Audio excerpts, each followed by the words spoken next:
আসসালামু আলাইকুম রহমতুল্লাহ। তো আপনাদের সামনে নতুন একটি ভিডিও নিয়ে হাজির হয়ে গেলাম। তো আজকের ভিডিওর কোনো টপিক নেই,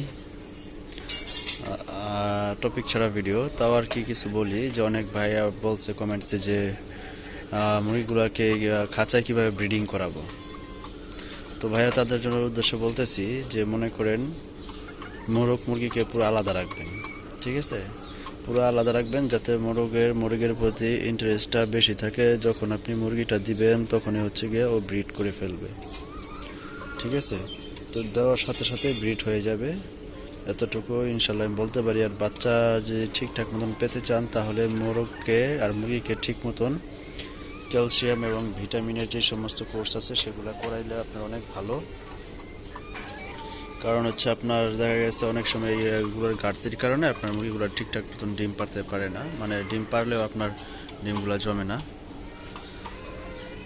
তো এই হচ্ছে গিয়ে মনে করেন কথা। আর আজকে ও একটা ডিম পারলো, আর আপনার ডিম পাইলাম এখান থেকে একটা, তারপর দুইটা, তারপর পাইছে হলে গিয়া ওই যে নিচের এটার থেকে একটা, এইটার থেকে পাইছি একটা। এখন মোটে যায় দেখতে পাচ্ছেন 4টা ডিম আছে। এমনি দিয়েছিলাম দেখি ও বসে কিনা। তারপর হচ্ছে আপনার ওই যে ও পারার জন্য বসে আছে ডিম, ও আছে একটা পারবে। তো অলরেডি আমি 5টা ডিম পায়ে ফেলছি। তো কিছু কিছু ভাইয়েরা আর কি বলছিলেন আমাকে ভিডিওতে যে ভাইয়া মুরগিগুলো কুচে হয়ে যায়, কুচে হলে এই সমস্যা সে সমস্যা, মুরগি ডিম পারে না, লস।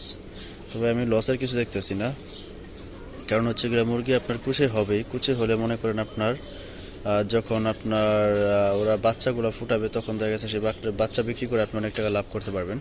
ডিমের থেকেও বেশি আপনি লাভ করতে পারবেন আপনার বাচ্চা বিক্রি করে। তো দেখা গেছে আলহামদুলিল্লাহ দেশি মুরগিতে আমি কোনো লস দেখতেছি না। আমি মনে করেন ডিম বিক্রি করে আলহামদুলিল্লাহ মোটামুটি 12 টাকা ইনকামের একটা দেখতেছি, যেহেতু আমি ডিম বিক্রি করি না। তো মনে করেন অনেকে আমার কাছ থেকে চাইছে, তো আমি তাদেরকে দেইনি, মানে এইভাবে খাওয়ার জন্য দিয়েছি যারা পরিচিত। প্রায় 50টার মতন ডিম আমার বাইরে দেওয়া হয়েছে। আর মনে করেন আর অনেক ডিম আছে যেগুলো আমার বাসায় এখন আমার রাখা আছে। তো চিন্তা করতেছি একটা ইনকিউবেটর কিনে আনবো, তো দেখি এটার জন্য কি হয়।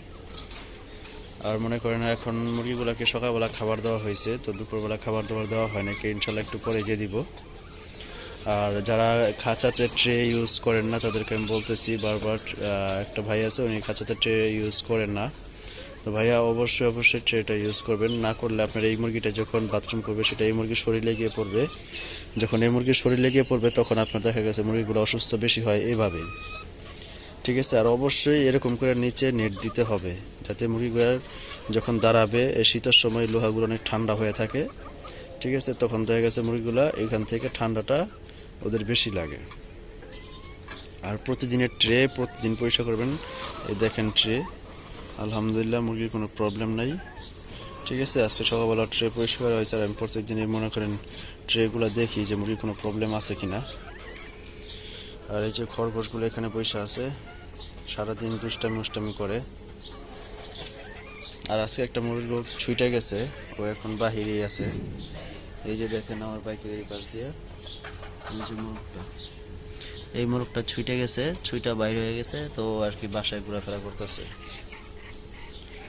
আর এই খাঁচাটা এখনো পরিষ্কার করি নাই, ইনশাল্লাহ সামনে করব। তো সবাই দোয়া করবেন এবং ভালো থাকবেন। আর কারো যদি কোনো প্রশ্ন বা কোনো কিছু জানার থাকে অবশ্যই আমাকে কমেন্টসে জানাবেন। ইনশাল্লাহ আমার দ্বারা যতটুকু সম্ভব হবে আমি আপনাদেরকে সলিউশন দেওয়ার চেষ্টা করব। আর যদি আমার দ্বারা সলিউশন দেওয়ার কোনো না হয় তখন দেখা গেছে আমি আপনাদেরকে অবশ্যই জানিয়ে দেব যে ভাই আমার পক্ষে সম্ভব না, বা অন্য কারো কাছে দেখেন, তো আমি চেষ্টা করবো ইনশাল্লাহ দেওয়ার জন্য। তো সবাই ভালো থাকবেন, আসসালামু আলাইকুম।